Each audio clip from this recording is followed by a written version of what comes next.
right, so no questions from what we did last time. So the place we left you at was we explored the problem, but then I made you very aware that that's all we've done over the last, I think, 3, 4, maybe 5 sessions. Okay. Yeah. So we want to put this idea aside of exploring the problem just to look at the next step, because you should have in the back of your mind and be wondering, what do we do next? What is the whole purpose of what we've been doing so far? What do we do once a client's in trance? And essentially the overall theme is, how do we utilize the very trance that has been created naturally? Okay. And that's the key word. Although it's been a little bit strenuous, it does get a little bit confusing. And we're looking at hypnosis that should not make sense. And what I mean by this is I'm teaching you a way to be very abstract, but at the same time be logical. So we're using both of your hemispheres at the same time, which is why people get very overloaded with this process. It Yeah. seems to not make sense. But you probably also agree, or hopefully you do you notice some things make sense, others don't make sense, but at the same time it does at the same time? Have you been noticing that? Absolutely. I understand in a second, and I think about it when we finish a session, and I don't understand it again. And Yes, yeah, it's like yo-yo going up and down. Yes. correct. And get very used to this, because, well, think about it when you treat clients. Is this not the reaction they have when you're treating them? They Yes. sort of can understand you a little bit. They sort of look and go, I don't know what I'm supposed to be thinking or feeling. But then Yes. they do feel something, it shocks them, and they think, wow, where did this come from? Yes. And then they get used to that. And then that's why we need to keep chopping and changing approaches and going so direct, indirect, inside out, back to front, whatever the case may be.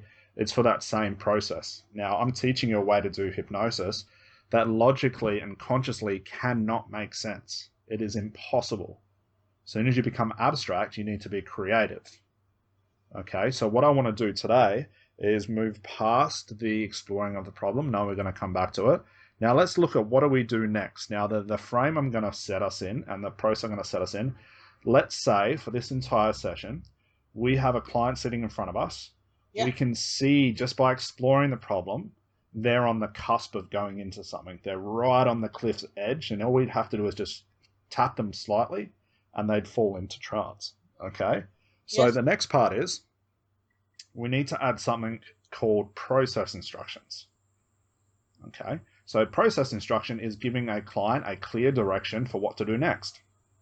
Mm-hmm. Now, let's say, for example, a client looks like they're going into trance. They're right on that trance edge. What do you think, logically, would be the next step for them to do? Well, like you said, push them further.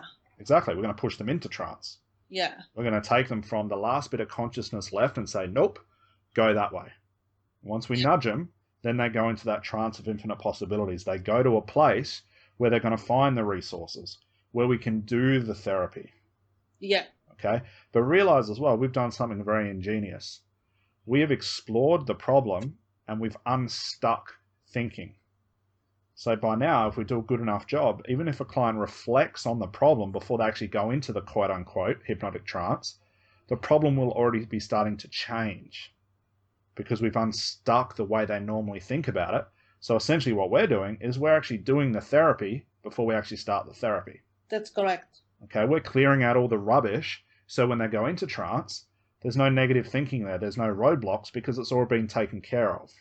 So Yeah. this last part is just enhancing the trance, and we really don't have to do a lot at this point. There's many things we can do, but this is where we can really have some fun in an ethical way, but fun in terms of we can really start to play with the unconscious mind in such a powerful way that our clients just break through challenges, problems, emotions so quickly that it's at such speed that a client will almost come out of trance going, wow, that was quick.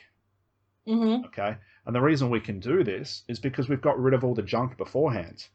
Yes. What do you think would happen if we took the classical approach, which is to talk about the problem a little bit and then put a client into trance? What type of trance or what type of things do you think are going to come up in that trance that would stop the very results we're after?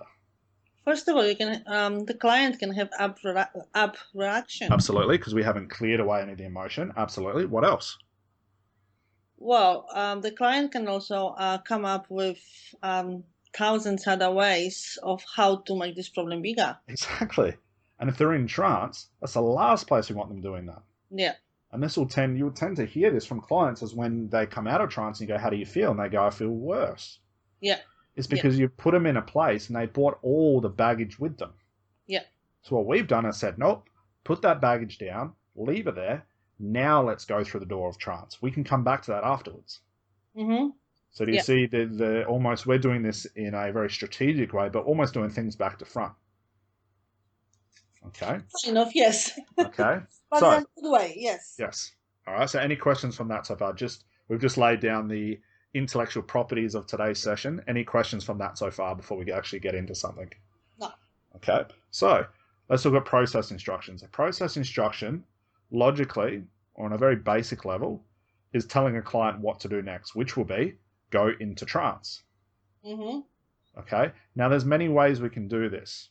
Okay. We can do this directly, and we can do this indirectly, or in other words, covert or overt. Same thing. Mm-hmm. Okay. A very classical process instruction for putting a client into trance would be this: close your eyes and go into trance. So that is the directly. Very direct. And it's a classical, Yeah. even if you've never studied hypnosis before, that's what most of society would be pretty much attuned to. Yeah. And it's a process instruction. Close your eyes, relax. Yeah. Close your eyes, relax, feel comfort, and go into trance. It's a very direct way to put somebody into trance. Now, there's nothing wrong with this approach, and sometimes it's enough with your authority as a hypnotist that you can say to a client, you know what, go into trance. And that's enough. That's all they need, which is fine. Mm-hmm. But I don't want to give you one way to do things. Now, why do you think this would be? Because if the client is not responding directly, I can't help. Yeah, that's right. We could have a client so far on the edge of that cliff where they're almost on their tippy toes. All it would take would be for a strong wind to come by and knock them over. And we say, that's right, go into trance. And the word trance freaks them out. And they go, what? No. Because at some point, the trance they're about to go into, they might not have even been aware that they're at that point. And that can sometimes be enough to pull them out. Do you see how that could work? Yes. Okay. In other words, being too direct, a client could still argue with you.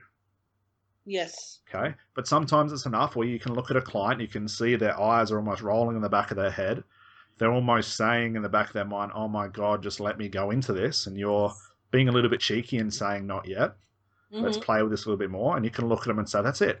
Now go into trance, and then we can start the therapy. And it's enough where they close their eyes. The unconscious mind will take the hint and they'll go into something, and then we can tell stories and do all that sort of stuff. Okay, That's the direct way or the overt way. Yeah. What I like to do and what I prefer to do, and something we've been teaching the other students to do, is do it covertly or do it overtly. Okay. We want to give our client, using the same strategy of, close your eyes and go into trance. How can we make that process instruction more covert? What's the one thing? And it's actually been the same theme we've been repeating for our last 4 to 5 sessions by exploring the problem. How do we now do that same thing with this process instruction? What do you think we have to do? Just reassure them and But how can we turn a direct suggestion or process instruction into more covert? What type of language will we have to use? What will we have to do to it? So we need to make the instruction abstract. Yes. So we can still give the same message, which is close your eyes, go into trance. But the easiest way to do this at this point, and I think you'll find this extremely fun because I like having a lot of fun at this point, is to take out all the conscious content out of that suggestion. What do you mean by taking all the conscious content? So that's when you go crazy with your language. Not so much crazy with the language, and that's a good question you asked. Let's think of this. Have you heard this statement before? That's right. Yes. Now this is from Milton Erickson. That's your favorite statement. Okay, I love it because it's an overt process instruction. So when I'm seeing the unconscious moments in my client, so to speak, and I'm looking at them a little cheeky smile and saying, that's right, what am I talking to? What am I talking about? That's right to what? Anything. Exactly. And it takes my client's understanding to figure out what the hell I'm talking about. If their hand's twitching and I see it, I'm just going to look at them and go, that's right. Yeah. And in their head, they're going to go, what's right? What did I do? What? But it's essentially at that point, I'm talking to the unconscious mind saying, I saw that, do more of it. Yeah. Now, eventually, with enough of those overt process instructions, they will get the hint. But if I say, that's right, that hand is twitching now and it's going to start to lift, it could be too direct. Mm-hmm. So I want to be indirect. I want to be covert at that point. So let's use the theme or the suggestion. Process instruction is just a suggestion of close your eyes and go into trance. Now, what are the conscious framework inside of that suggestion? Conscious. Yes. What's the logical stuff in that suggestion? Let me give you the first one. Close your eyes. Is that not a direct suggestion? Yeah, it is. Okay. There's nothing indirect. It's straight to the point. Yeah. There's no ifs, ands, or buts. Okay. What other part of that sentence is very conscious? And to give you a hint, it's the second part of the sentence. About your eyes. Yeah. So you got close your eyes. That's conscious. And what's the next part of the sentence? This is one. You lost me. Close your eyes is a direct. Yep. Direct. Yep.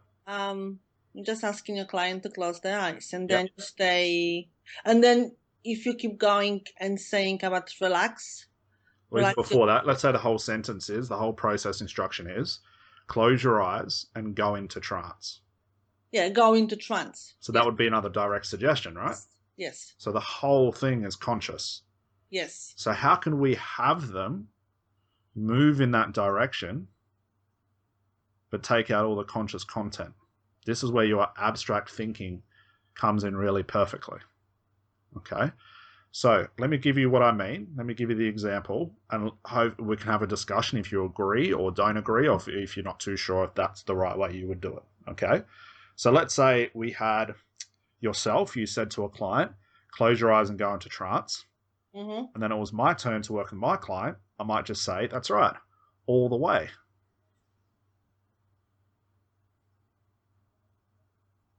That's it. Simple, right? But does it not move in the same direction? Yes. That's right, all the way. And that's right, all the way. But what am I talking about? Am I not saying the same thing as you, but just in an abstract way? Yeah, kind of, yes. Okay. So what's the reason for doing this, do you think? What is the reason between being more abstract at this point? What am I trying to elicit in my client? To put him in a deeper trance. Yep, so put him into a trance. Yep, what else? Why would I be abstract? To communicate with subconscious mind. Yes, absolutely. What else?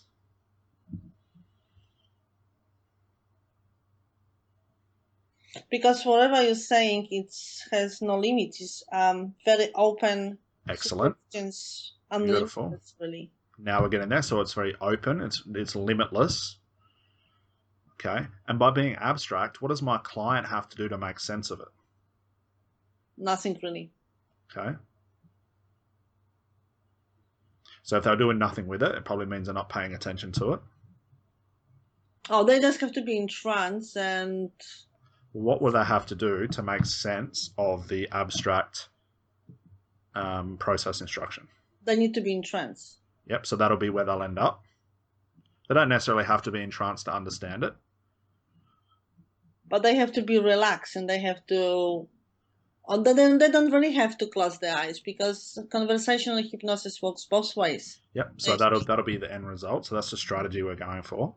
But by giving an abstract question or statement, what do our clients have to do to make sense of it? Stop thinking. I don't know. Well, they actually need to think to try and understand it. And we know what happens when we try and understand an abstract statement, don't we? They go into trance. Exactly. And that's what we've been doing with all this other language stuff. Okay, so you have to make them... yes, sorry, yes. Does that make sense? Yes, so they start thinking... Yes, and while thinking, they're going, what are you talking about? What? I'm so confused. This just adds more layers onto this trance where the whole unconscious mind just goes, you know what? Let's just go into this trance. So Because a client's conscious mind is so limited at that point, that fight of trying to understand it will just exhaust them even more, and that trance will be even more profound. yes. Because they've got no brain power to understand it. So just that little thought of saying that, and they go, what are you talking about? Oh, this is too hard, I'm going into it. Yes. It becomes irresistible at that point. That makes a lot of sense, yes. Okay. If we're abstract and we say that's right all the way down, and our client goes, what are you talking about? What do you mean all the way down? What do you want me to do? Yeah. What has that just told us about the trance, or about the state that they're in?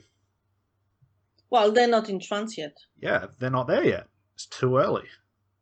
Yeah. So if they're taking the abstract question and trying to understand it, there's a difference between trying to understand it, which was what we want, that'll put them into trance, and understanding it and verbalizing and then asking us a question about it. It means that they're not close to where they need to be. They're too far away from the cliff. Yes. Does that all make sense? It is a little bit confusing. No, it makes sense. It does make sense, yes. So you can see how we've got a very conscious or a very straight to the point suggestion, which is close your eyes and go into trance. Yeah. Let's think of as many abstract versions of this. And the key here is the less words, the better. Mm-hmm. Okay. Milton Erickson's favorite was to even get past the "that's right," which is 2 words essentially. He would just look at clients and just smile and nod his head. This is where the using a very covert approach for a non-verbal induction. Amazing, huh? I mean, that takes a genius to think of that. Yeah. But he's setting the frame in the exact same way, where the classical hypnotist is taught to say, go into trance. He just looks at them and smiles when they're at that point and does the same thing. But his version is so abstract that it adds so many layers of confusion that, of course, people go into trance when they're around him. Well, this guy is looking at me and smiling like, yeah. That's right. And putting pressure with eye contact, you're thinking, geez, what's going on? Why do I feel really weird? Where did this trance come from? I didn't even feel it until now. And then by then, he's got you. Yes. Okay. So let's think of some different abstract versions of close your eyes and go into trance. So I'll give you my first one, which was, that's right, all the way down. Now, essentially, we're saying go all the way down into trance. But I could say that, but it'd be very conscious, wouldn't it? Well, it is in a way, yes. Yeah. If we said to a client, well, what do you think? Which one is more abstract? That's right, all the way down, or that's right, go all the way down into trance. Which one's more abstract? The first one. Exactly. So you understand the pattern? Yes. Took out the words of trance. Yes. You said all the way, or even just saying all the way, it's the exact same message. Okay, so let's have a think. Put your thinking cap on, so to speak. Yep. Throw me a process instruction that would have the same meaning as, that's right, go into trance. Oh, sorry, close your eyes and go into trance.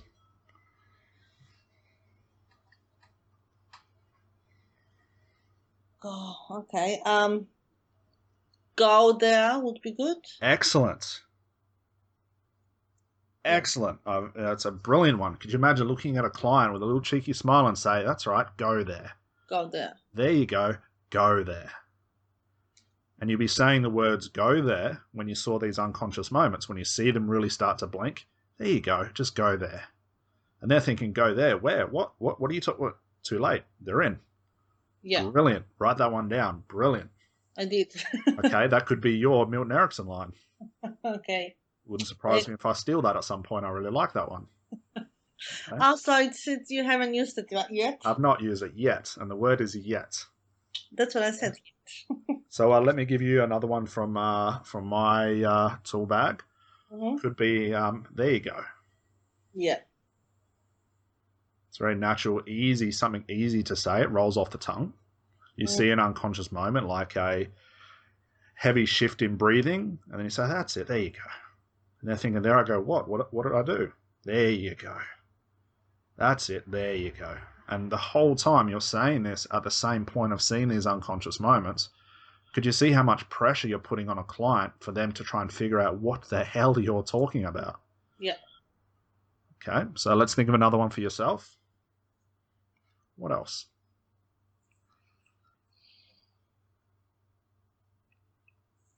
That's right. Mm-hmm. You're nearly there.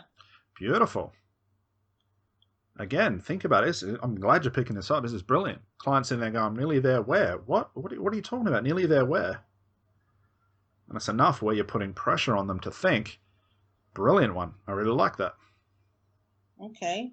Okay. It adds that sense of, or adds a layer of confusion and becomes so limitless that they'll make up their own mind. They'll make their own direction about where they're headed. The only place they can head is trance because it's right there in front of them. Yeah. Okay. Another one could be more and more. Yes. So you see a client going into trance. There you go. More and more now. They're going, what? That's it. More and more now. There you go. More and more. Okay. And if you're using your tone correctly, your hypnotic voice, Yep.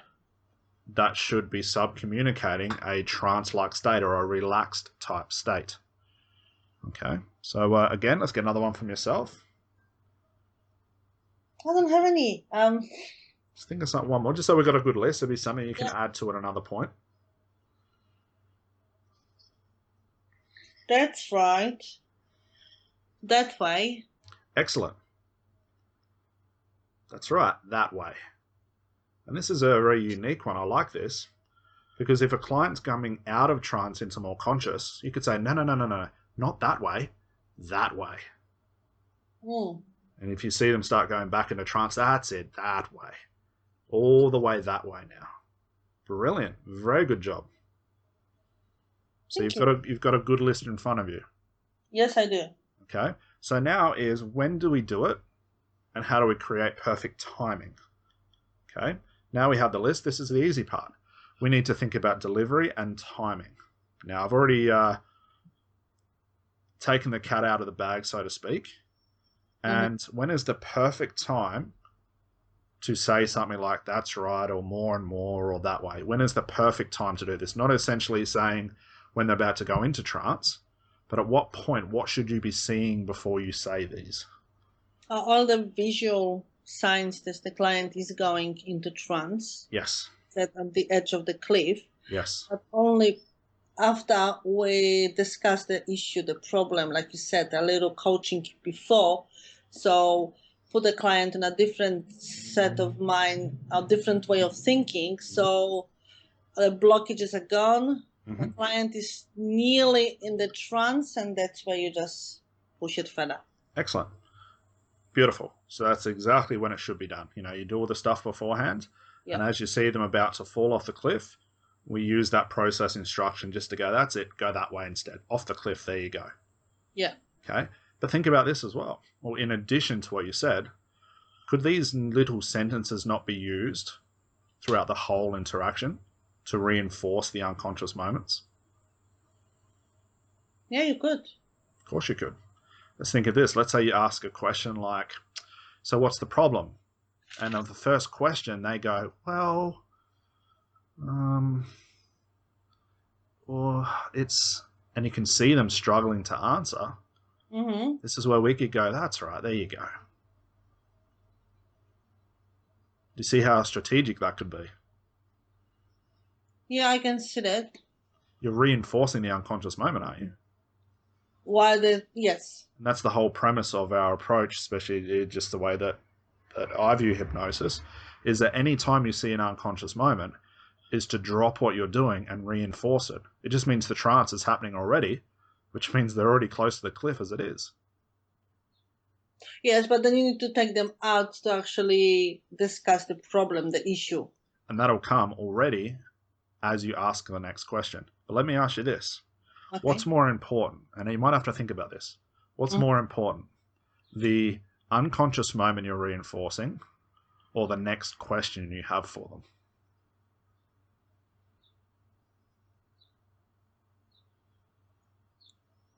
That is That's right. Okay. They're equally important depending on where I am at this moment. Okay, let me ask you this. What's more important, to have more information about the problem or more unconscious moments? I think more unconscious moments. That's right. Just in this style anyway. That's not to say it's in gospel. But let's say after the first question, you're getting such a big unconscious moment. Why would you stop this to ask a conscious question? I'm more interested, or we should be more interested, what can our client not answer compared to what they can? Because aren't most of the answers they're giving us just normal conscious fluff that mean nothing to the problem anyway? Yeah. So if you get them on the first question, keep them there. So let me give you an example of how this would sound. So I've asked my client, what's the problem? And they're going, well, it's sort of, and we're going, that's right, there you go. And you can see them pausing. And they go, well, the problem is I want to give up smoking. Excellent. But what happened before that? Oh, I was getting really confused. You were confused, weren't you? But I really want to quit. I know that, but what was happening just before that? What was happening while you're confused? Well, I started to feel really unusual. You did, didn't you? So do you see how I'm saying we're essentially doing, don't tell me more about the smoking. What happened before that? Yes. It was one question. What made you have to think so hard about the question? What was occurring at that point? Yes. Because that is when the unconscious moment is what I want you to pay attention to. That's when the unconscious moment is expressing itself. It's there. It's in front of you. The trance is right there. It's like the unconscious mind is slapping you with a wet fish and saying, I'm here already. Let's play. Yes. But consciously, it's where the problems come in. Consciously, a client thinks they need to answer all your questions, but we know they do not. But we can't say that to a client. We can't say, well, there's going to be some questions you can answer, some you can't. It's irrelevant. Isn't this the problem only exist Consciously. because we have the conscious mind? That's right. It fuels the problem. Yeah. So for example, let's give you another example. Let's say we've said, what's the problem? They go, well, I want to quit smoking. Yep. What type of answer is that? Conscious or unconscious? Conscious. Okay. What if the answer's like this? Well, I really, really want to quit smoking. Conscious or unconscious? That is more unconscious. Excellent. Why would that be? What was added to that answer?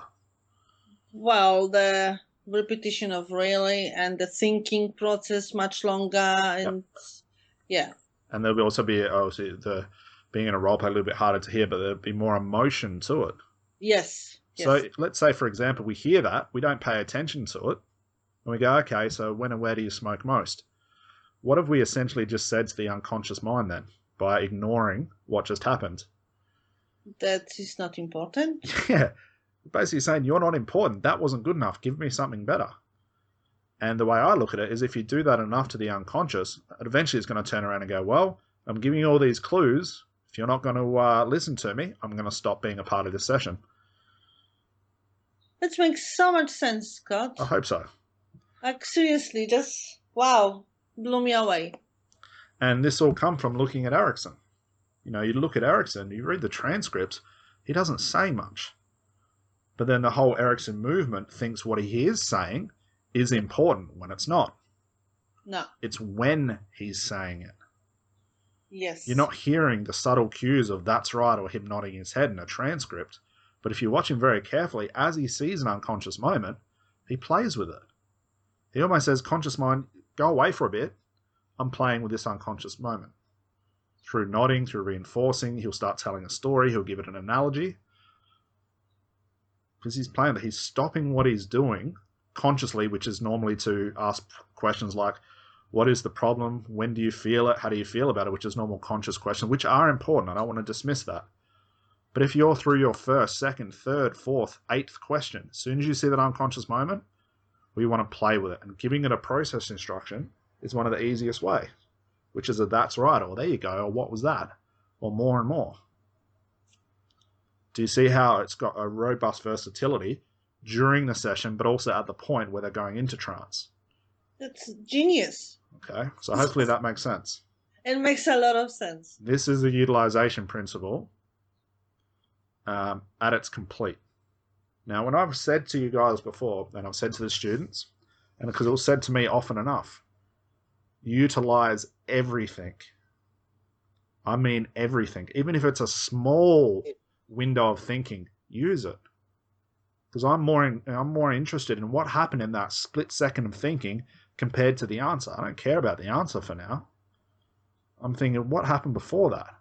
Because it could be enough where a client was thinking so much, and we ask what happened then, they go, oh, I just remembered when I first started to smoke. Oh my God, I can't believe I did it back then. And you can see them remembering a memory or whatever it was. That's the unconscious mind giving you a clue of what style of therapy to use. Yeah. But if you're too quick in your approach, if you have an agenda in your head, like I have to ask all these 5 or 6 questions because Scott told me to, you'll miss that opportunity. And it all comes back to this: slow down. The only way you can see those small unconscious moments is to slow yourself down, is not to be in a rush. And the only way you can do that is with one question at a time. Yeah. The answer I got, was it conscious or was it an unconscious moment? If it was an unconscious moment, you're there. Why bother asking another conscious question until the unconscious moment has finished? It might be finished in 2 seconds. It might be finished 2 hours later, which means you've done a great job. Yeah. But we want to utilize anything that comes out at that point. Would you ask any suggestive questions at this point? Any further suggestive towards resolving the problem? Absolutely. But I'll do it once the unconscious moment has passed. Because let's say it's run its course, it will lose some energy. A client let's say we ask a question, I'll give you a full example. What's the problem? And they go, well, and I'm going, that's right. And it takes them 30 seconds to answer. Okay, I'm not interrupting that 30 seconds, which is a long time. And they say, well, I want to quit. Excellent. Okay, so you want to quit. What was happening before that? I was feeling confused. You were. So why do you want to quit? Well, now what's probably happened is the conscious response that they would normally answer with is so slowed down that every time they think about another question, it's going to reinforce the unconscious moment from before that. But I'm only taking one question at a time. Now I know each time I ask another question, they're already going into a trance each time because I've set the stage. Does that make sense? Yes. Okay. Which means that I'm not rushing the questions. The worst thing we can do as a hypnotist is something like this. So what's the problem? I say, well, I want to quit smoking. They have a bit of a break, 15 seconds. They're going umming and ahhing. And we go, well, what is it? Well, if you did know, what would it be? What are you here for? What am I doing wrong here? Stopping the... I'm stopping the thinking, and I'm basically saying you need to give me an answer. As a hypnotist, well, the way we look at it, we don't care about the answer. We care about what happened right before they answered it. Because if I give them a long enough stretch and not interrupt it, the answer I'm going to get is going to be more unconscious because they've spent more time in the trance, which means I'm going to get better information. So whereas before, if I interrupt and they go, well, I want to quit because my mother died from it, which is unfortunate. But that's a conscious representation of what's happening. But if I allow them to go through the unconscious moment, come out and go, well, I thought it was because my mother died, but I remember one time my child looked at me and started to cry and said, I don't want you to die, Dad. Yeah. That memory was so unconscious, it's going to have more fuel, more leverage than the conscious answer of my mother died. Does that make sense? Absolutely. So what this unconscious moment is doing, alternatively, it's implying leverage. We're finding leverage through unconscious moments, which is to state that the longer they stay in these unconscious moments, the better information we will get once they come out of it. It's as simple as that. It's like going to a gym and jumping on the bench press without stretching, without warming up. You probably tear an arm or a chest muscle or something like that. Yes, that's correct. But we take them to the gym, we warm them up, we get them ready, we build up to their biggest weight, and they set themselves a new personal best or get stronger from last time. So we are warming the mind up. And it's not easy to do. It's not easy to pay attention to only the unconscious moment. It can be a bit of a struggle at that point. But this is where these process instructions come in. You see an unconscious moment, just give them a little nod or a little smile and say, there you go. What was that? What was happening just then? I was thinking. You were, weren't you? So what happened while you were thinking? I got really confused. So as you're feeling confused, think about the problem. Yeah. Well, I don't feel as attached to it anymore. How did you do that so quickly? You can hear the whole routine from there, right? Yes. I don't care when and where and how they smoke anymore. I don't need that because I got everything I needed at the start. So you would just leave it at this? Of course. So you wouldn't come up, and that's me, coach, coming up No, with a please. strategy of, okay, so if you're not gonna be smoking, what you're gonna do instead, and Yeah. Because that'll come later. okay, Remember, right at this point, we're putting them into trance.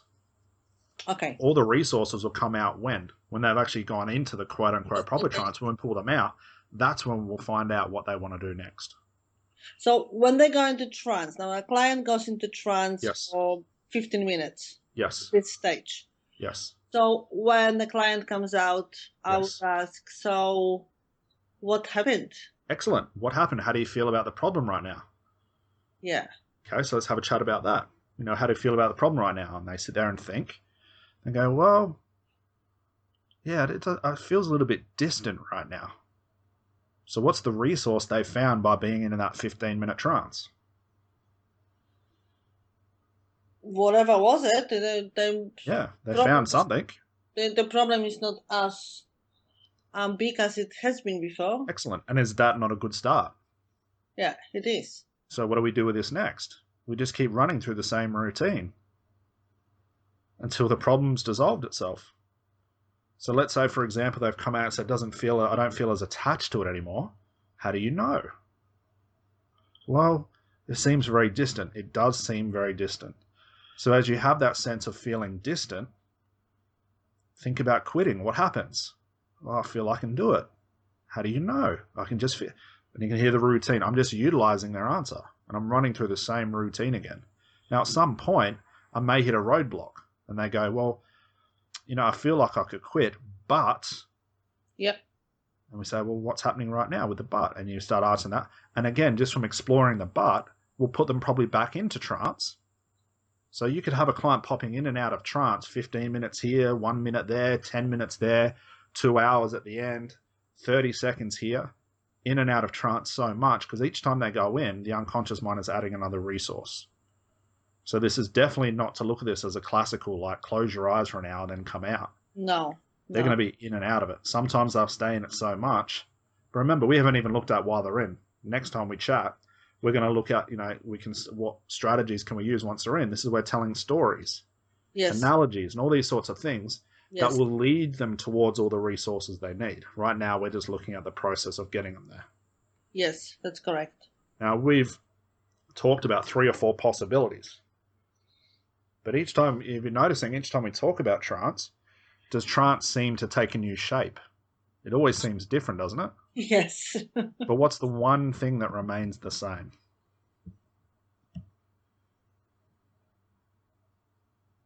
One only? One of the most common, so to speak, things. What's the one common thing that stays the same? With each trance, Each trance. that the client works on the issue. Absolutely. More? Yep, more. It's the one thing that stays the same. So we know that as a rule of thumb. What's the one tactic that stays the same?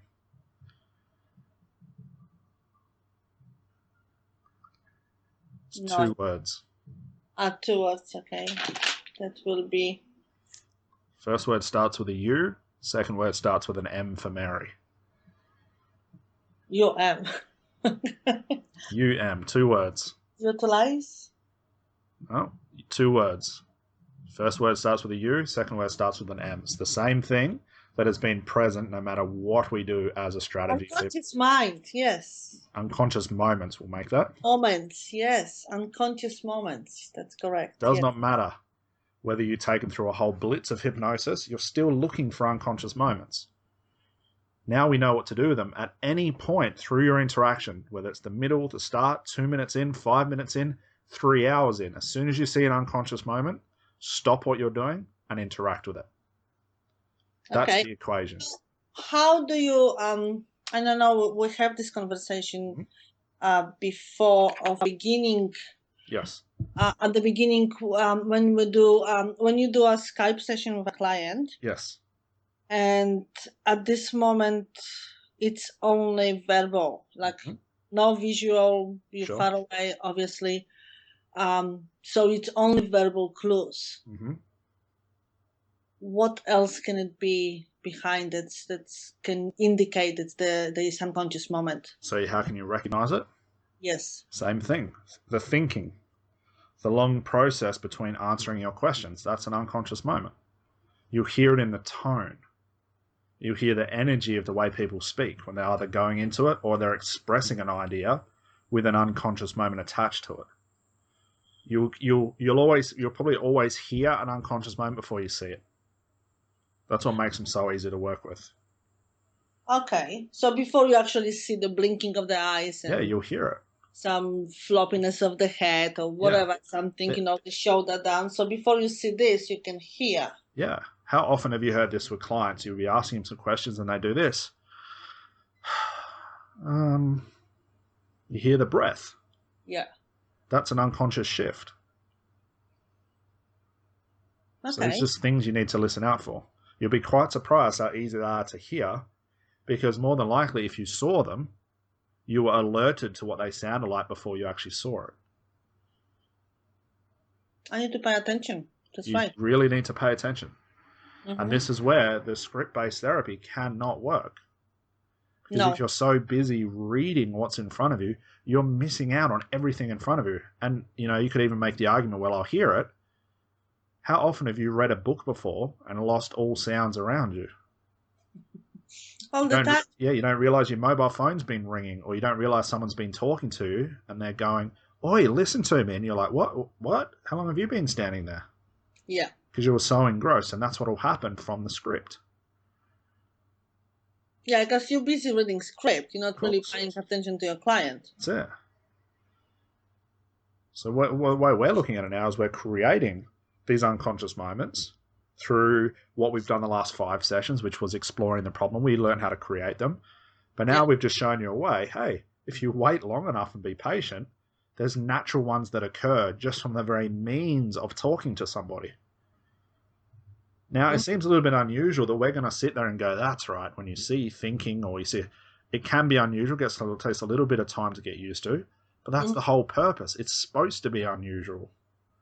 Because I want my client to almost think in their mind, what are you talking about? What? There I go, what?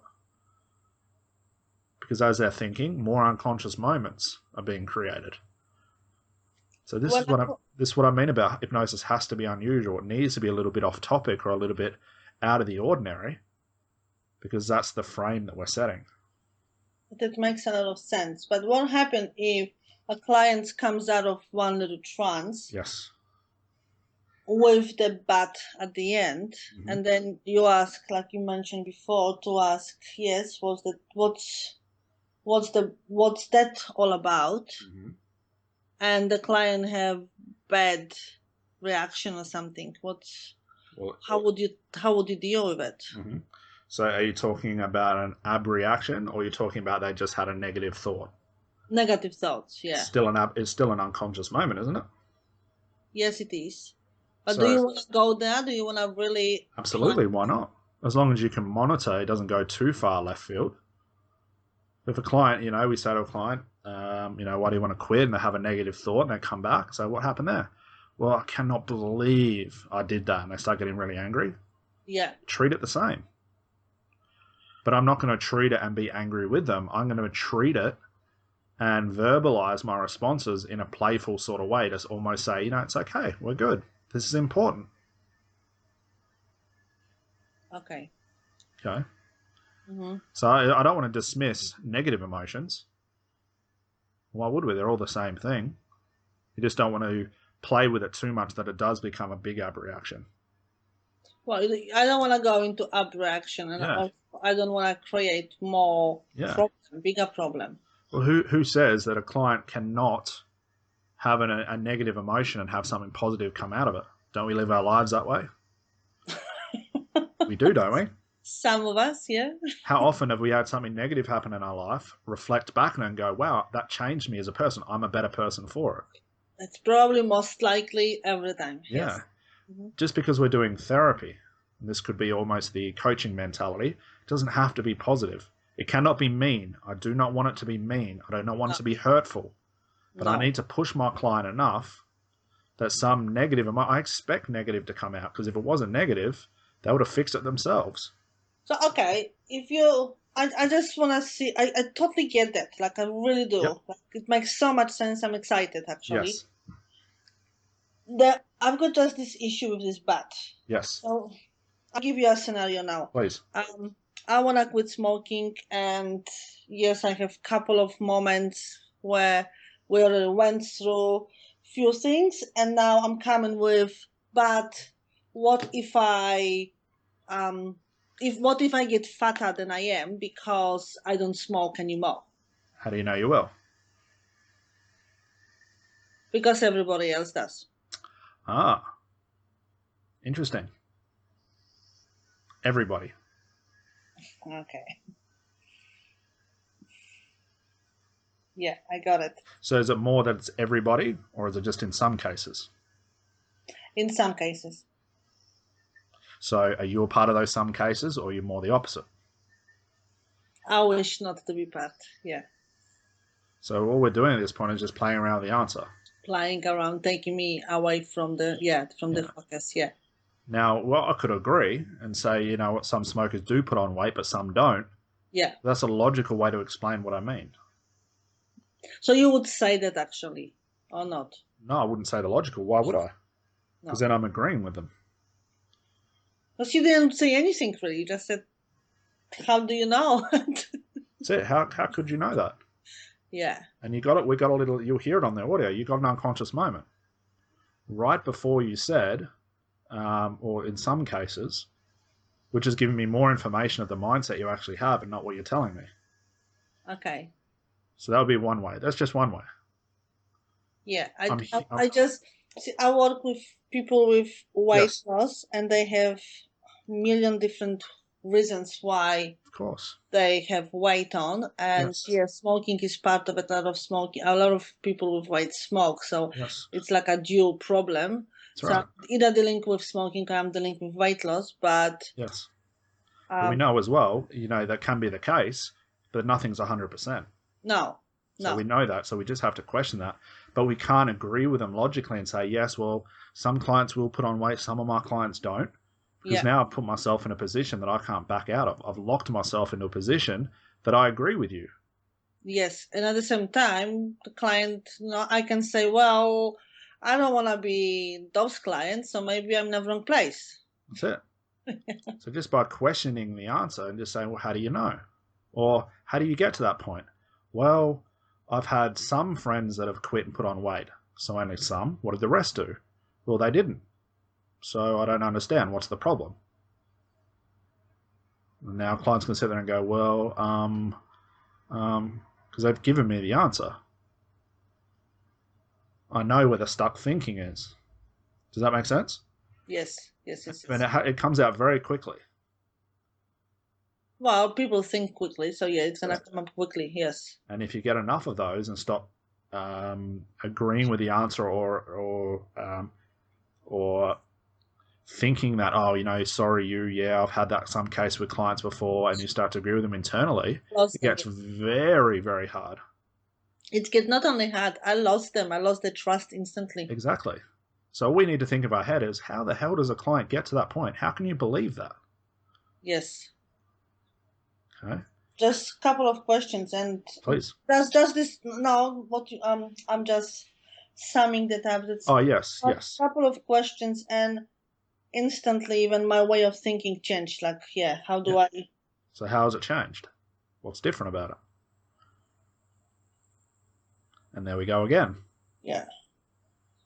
No, I'm just thinking. I know. So as a hypnotist, if this was a session, I would just sit there and let you think about it. Yes. Because what you've verbalized to me is something has changed just from a couple of questions. Now I'm saying, well, what is it? How could you tell me? Because it's happening unconscious. Okay, so you're actually asking a question knowing that you won't get an answer. That's it. And whatever answer I get is either going to be conscious, excuse my language here, conscious bullshit, which I'll hear. Yeah. Because you won't be very sure of the answer you gave me. Or you're going to go, oh my God, I never thought of that. And then that aha moment comes to you and you go, my God, that's what I've been looking for. That's it. The session is finished, yeah? Okay, well, it's on its way. Yeah. Now, the great thing about it is we're using this type of strategy to clear out all the buts, which is, yeah, I feel really good. I'm not going to smoke anymore. I love it. But what happens if this happens? Yeah. I know I'm not done yet. There's still a little bit of chunk left that I need to get rid of. And that's the most obvious way to hear when there's still that conflict is, yeah, I feel good. I feel great. Exactly what you said before. But I still think this. Yes. 95% of it's done, but there's still that I don't want to leave that 5% up to chance. No. And I believe that most of the clients will have the bats. Of course they will. That's why they come to see us. That's the conscious to unconscious conflict. Essentially saying half of me is, or 3/4 of me is good, but there's still this little thing. We just get rid of it. That's what we do. That's what we get hired for. That's our main purpose. Now, do you see going into a session with a script, you'd never get to this point? No. Because you're working on the smoking when it's not. No. The reason for someone that, let's say, is playing with smoking or weight loss, the reason they keep smoking is because they're afraid of the weight loss. But even that's not the answer. No. Because we just proved that then. We got rid of that pretty quick. No, that's usually it's not, but that's the excuse. One of the excuses, yes. Yeah, one. So being that we've got the excuse of, well, I think I'm going to put on weight, and then you realize, hang on, that's not always the case. Yeah. We test and say, well, do you think you're going to smoke? And they say, well, yes or no. If it's no, we test them. They say, yeah, I think I will. Why? What's left? Well, I still think this. And then something new comes out, we go at it again. I'm on the path looking for unconscious moments. And just utilize whatever they give you. And yes, whatever they give me. I'm not thinking 2 questions ahead. I'm not thinking, what am I going to answer next or ask next? No. I'm thinking, what have you given me right now that I can play with? Which is usually a little unconscious moment, a little process instruction. Now you might be thinking, well, I didn't utilize your unconscious moment. I did by being silent. Yeah. And by using the ideas and echoing back, you also put them further in trance. That's it, of course, because you're reinforcing, and especially if you start echoing back the unconscious moment, the answer, let's say the answer comes out that comes back with a weird unconscious moment where the concept doesn't make sense, like I love smoking and I hate it, but I really enjoy hating it as well. Like a real weird answer. If you reflect that back to someone, it's like punching them in the face with an unconscious fist. And the great thing about it, they've given me it. I've just repeated it back. So you would actually use that? Of course, because it's already unconscious. It's already a concept that is full of unconscious weirdness. Why would I bother coming up with some fancy language when I could just give them back what they just told me? This is a more advanced strategy, just looking at unconscious processes or unconscious conflicts or even unconscious information. They're concepts. So if someone answers me with an unconscious concept that doesn't make sense, and in my head I'm going, what? How the hell does that work? And I give that back to them. I'm giving them back their own unconscious moment. It's going to hit them like a ton of bricks because it's theirs. This is the next level up. When you can hear these concepts coming out of people's mouths, your job as a hypnotist gets even easier because you will have to come up with nothing. You just repeat back what they say. But again, that takes time. Does that make sense? It makes a lot of sense. Actually, today's session has been, I don't know, very refreshing. But we could not get to this point without all the confusion of the last 4 to 5 sessions. It'd be impossible. The only reason it's making sense now is because you have some unconscious processes to hold on to. You're learning to understand what we're talking about. You're starting to consider these ideas, which is enough. So as we progress forward, if someone was to listen in on this, on the very advanced stuff, they'd be going, what on earth are you talking about? But for you, it'll start clicking, it'll start making sense because the connection's already been made. We're just adding to them. Yes, it's fantastic. Yeah. Yeah. And hopefully it takes you away from the whole coaching thing, which is very conscious, isn't it? It's very conscious. It's all conscious. How can you dissolve a problem consciously? That's just advice. I'm asking myself the same question now over and over again. Yes. How can I do that? Yeah. Yeah. You could take what you know as a coach, but just spot these unconscious moments. Then you're doing both. Then your sessions as a coach would go through the absolute roof. Their speed on them would be like lightning. And other coaches would be going, hang on, I'm saying the same things. Why is Beata getting it done in one session, but it takes me 10 sessions or 20 sessions? Yes, that's correct. Because you're viewing things differently. Because I don't have an agenda what I need to ask. Because coaching, there is an agenda, there is a process. That's the thing that I have to ask, then flip it over and ask again. So I am following certain direction. Yes. How can questions that have been created by somebody else be the very thing that an individual has to hear? For everyone. That's it. How could it work? No, it can't. It's beyond impossible. And that's where I'm having this.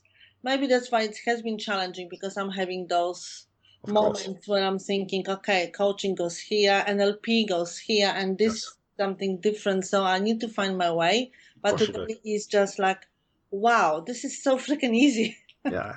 Hopefully, and again, it's not to say it's the only right way. The thing I love dearly about this style is it doesn't take a lot of work.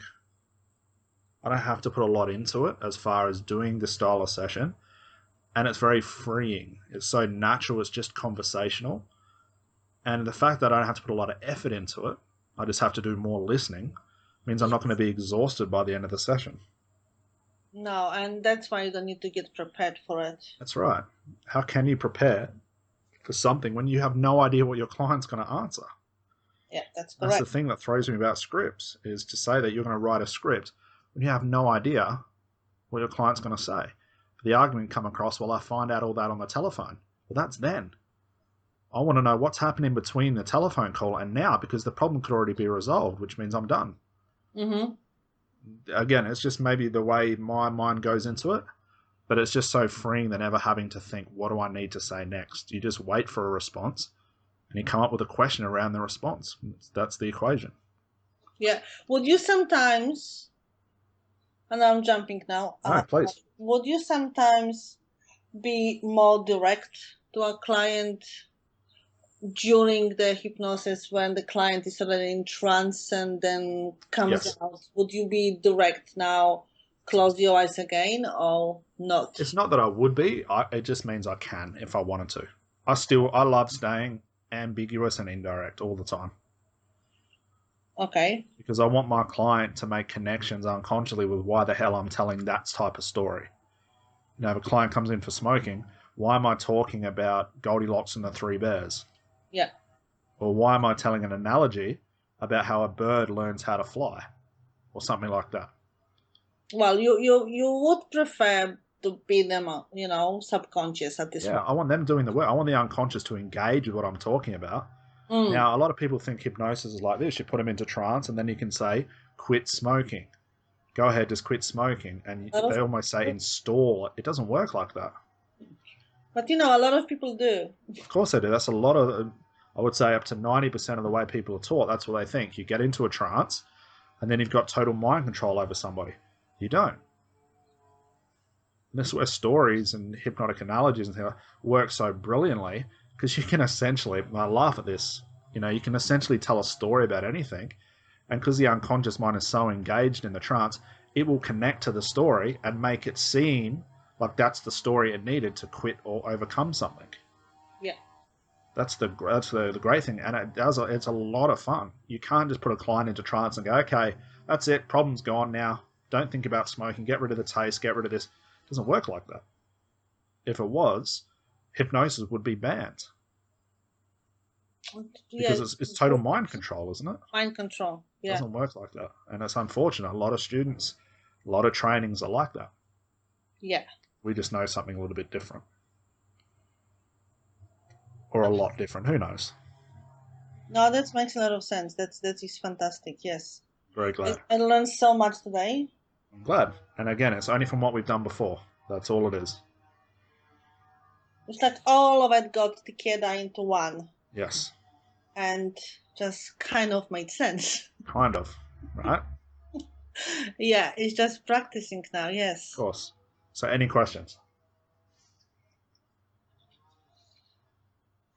Um, maybe with a style of hypnosis. Would you have a client who comes with a partner in the same room? Okay, so would I allow the partner to be in the room with them? Yeah, No. partner, father, mother, No. somebody. For the No. fact that I don't want the client to be distracted, but also I don't want my client to feel like they can't express themselves if the mother or the father that's in the room is the actual problem. Okay. Because if let's say I've got let's say I've got two brothers that came and saw me, and the brother that needs the hypnosis has a problem with his other brother, but the brother's in the room and he doesn't want to tell me about it, it's going to be a very hard session. So I want the brother to sit outside so it's total freedom. Yeah. And then the brother that's having the hypnosis can say, well, my brother's a jerk. I hate him. That's the reason I've got this problem. Then I don't have to feel like I'm going to upset the other person. Yes. For security reasons with kids, yes. But you need to tell the parents up front, do not interrupt me. Do not butt in. You butt in, we can't do this session because it's going to be null and void. So I want to lay down my rules very clearly. What do you mean by security reasons? Or just security if you've got a young child, maybe 6, 7, 8, or 9 or 10. And it's security for myself, safety for myself. Yeah. I don't want the mother or father thinking, well, I'm going to get one up on this person. I'm going to say that Scott touched my son inappropriately and sue him. Yeah. Yeah. Although I'm recording it, I just don't want to put myself in that position. I don't want the child to go into trance, come out, and 2 days later say, well, Scott touched me because I've had an improper thought about something or something's, anything can happen in trance. I don't want to risk my own jeopardy. I don't want to jeopardize myself at that point. So that's just what I would do. Okay. It's more for me rather than them. So you record all your sessions when you have Yes. face-to-face? Absolutely. You can even record them on Skype now, like we're doing now. You can even record the video camera. Yeah. But if it was face-to-face when I was seeing clients, I would try my best to record all of them. It's not to say I was always perfect. Sometimes I would forget, which is, that's just part of being a human being, I guess. But in most cases, I was pretty professional, and I would try my hardest to remember to record. Okay, and again, it's more for my safety than theirs. Well, it is in a way, yes. Yeah, I believe it's the whole way. I want to make sure that my backside is covered, but also theirs is as well. So at any point they come back and say, well, this person touched me, or this person was being irresponsible while I was in trance, you've got that video to say, no, I wasn't. It's all there. You can watch it. Would you give a client the recordings? No. No. Now, this can run the argument. Some therapists and hypnotists will say, well, if they see the recording or hear it, it'll undo all the work. The only way that can happen is if they're in trance. And even then, I still doubt it. There's a lot of misconceptions, a lot of you shouldn't do this and shouldn't do that in the industry, but there's no actual hard evidence. No. I just hold on to it. There's no point in them seeing it. That's the argument I give them. I'm going to hold on to it for security reasons only. I will never view it again. Yeah.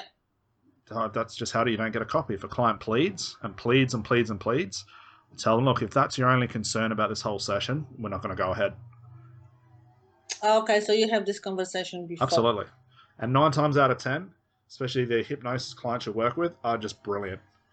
Yeah. If you leverage them enough on the phone, they will come in just looking at you like, you're the number one friend because you're going to help them. Maybe it's 1 in 100 people that's a bit of a jerk, 1 in 1,000 people that you just don't want to deal with, and you just kick them out. Then you don't want to deal with them. Yeah, why would you? No, you don't. Okay, there's plenty more people that as these people leave your sessions, you'll have such a sense of well-being and gratitude and having that sense like, wow, I'm really doing something positive. Yes. They're the clients that I want. I want something from the session as well. I can actually remember working with a lady with weight issues, and it's always stuck in my mind. And as she left, I'm man enough to say that I fell into tears because what she was telling me was quite emotional. And I had, the after the session, I can remember she calling me and just saying, my life has just changed now. The way I'm viewing things now, I've got a partner, I've got a boyfriend now. This was a couple of weeks later. Happened very quick. I remember being on a high for about a whole week. Going, Yes. wow, I did this. Don't know what I Yes. did. But now I'm a part of someone being a new part of themselves. And, money can't pay, you can't buy that. That's beautiful. Yes. Yeah, and it's very rare that, a lot of therapists can say that because they're so involved in themselves to say that, oh, did I do a good enough job, or I should have done this. But if the results are there, Yeah. who are we to push that away? Let's take something from this. And well, you'll be learning something unconscious at that point. To be on a high for a whole week, where the point where I couldn't even sleep, I was just don't know what I was excited about, but all of my problems were irrelevant through that week. It was just like I'm living. I feel like I'm loving life. Like I've had, so euphoric feeling, and it was just all from connecting with a client so unconsciously that as they got their result, it's almost like my problems went away as well, and it was magical. So these are the ones to look forward to. If you've got a jerk coming in, you're probably not going to get that feeling. No. Why would you put yourself in that situation? No. Make sense? It makes a lot of sense. Yes. Any other questions? I'm happy to answer them, whatever you have. No, I think I'm done with questions. Well, hopefully you're seeing this give it some sort of shape. Yes, it's actually today's session. That's what I was trying to say. That's just got the shape of everything that I've been practicing over weeks. Yes. It just got to the point where, wow, that's what I do next. And that's how I resolve the problems. And I feel like I actually climbed the hill and I'm on top of it. I'm very glad. And the one thing you can take away from this now, you're one of the many people that really understands the Milton Erickson approach. The whole "that's right" statement. You understand why that sentence was so powerful. You're not stuck in the "I must be the words." Right now, we did a lot without really covering any words. No. We're now dealing directly. When a hypnotist says, well, I can talk to the unconscious, and they use language patterns, you now know how to talk directly to the unconscious mind without language patterns. You're waiting for the unconscious mind to express itself, and then you're saying, I see you. Thanks for coming out and playing. Because it's not what you say, it's when you say it. Exactly. It's all timing. It's delivery and timing. It fascinates me because I have clients already who now going back in memory, I can actually think about it. That yes, client would go into unconscious moment and I would get frustrated. Like, come on, hurry up, get logic, talk to me. Yes, that's what I was trying to make a point of for. Absolutely. And that's the coach coming out of you. It's not to say it's wrong. No. There's no right or wrong here, but it's different. It is different. But do you see how right now, as you're saying to a client, hurry up and answer my question, stop thinking about it? Yes. You're disrupting the very process that allows them to break through the problem in the first place. Absolutely. And that is the whole secret of what we're doing here. Of course it is. It's like going to a petrol station, filling up your car, and then walking home. You've got a car full of fuel, drive it. Yes. Yes, this is it. And yes, the question that if you would know, what would it be? If a client say, I don't know. So what do you think it could be? And it's like, wow. That's it. That's why they're in front of you, because they don't know what it is. Well, what do you think it could be? I don't know. We'll just think about it. I don't know. Well, come on. This must be important. You have to think about this properly. I don't know. It's an argument. Yes. There's no a second. The fact they don't know what it is the place they need to be. Yes. Because if they did know, they wouldn't be sitting in front of you. Now, what we do as a therapist, if a client says, I don't know, good. So this must be the right way. What do you mean? Well, if you did know, you wouldn't be sitting in front of me, would you? Well, no. So I guess the fact you don't know must mean we're getting somewhere. That's logical, isn't it? But it sounds abstract. It's abstract. Okay. Which is logical at the same time because it's normal conversation. It's not arguing with me. Yes. What do you mean you don't know? Just think about it. Or what would you say if you would know? Yeah. You're just using, They're just coming up with another conscious reaction to the question. They're going to be repeating the same statement. If someone says, I don't know enough, and then you keep saying, well, what do you think it could be? A client gets it in their head like, I'm just going to make up something because I don't want to upset my coach. which adds nothing to the session. It actually distracts from the session and pushes you further away from the answer. And it creates a barriers as well, Of course. from the client to actually trust you enough, Yes. for the client to look forward to the session. Yes. Because if I'm asked stupid questions all the time that I don't know the answer for, I don't really want to talk to you about it. Exactly. You get to a stalemate. If they don't know, they don't know. They don't know. Yeah. If they did know, they wouldn't be in front of us. And whatever they think they know is not the right answer because they're not in trance. No, but it also brings in a client. Like now I'm trying to think, if I say I don't know to somebody and somebody just try to get the answer out of me, Yes. I would just think there's something very wrong with me, because obviously I should have an answer, but I don't. Yes. So it creates more problems, really. That's it. We'll give you this as an example. Explain to me this style of hypnosis. What we're doing, Yeah. Come on. What do you reckon it is? What do you think it is? It's practically having a conversation with your subconscious mind. So does that work for you? If it works for me. Well, explain it to me. What does all that mean? Okay. Come on, hurry up. What am I doing?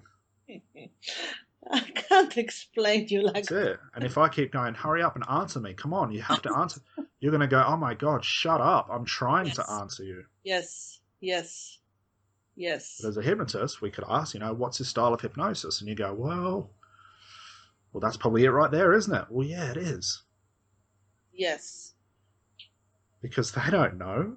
No, and I can see the very difference. You see, I have hypnosis sessions with you where I felt really that you did care, and I felt really that my problem was significant enough for you to pay attention. Yes. But now I can see that having a coach or somebody who really hurry is like, oh my gosh. What's the rush?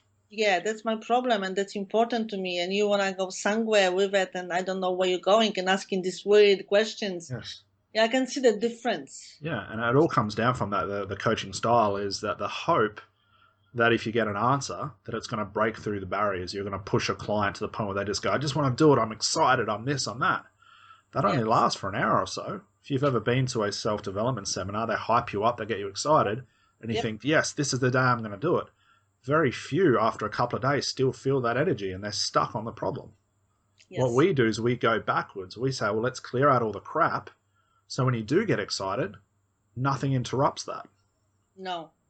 So we do things like that, and it's unfortunate. A lot of people don't view it that way. Even in the hypnosis industry, it doesn't get viewed that way, which is a bit of a shame. But we just know something a little bit different. Okay, we're just a little bit more strategic.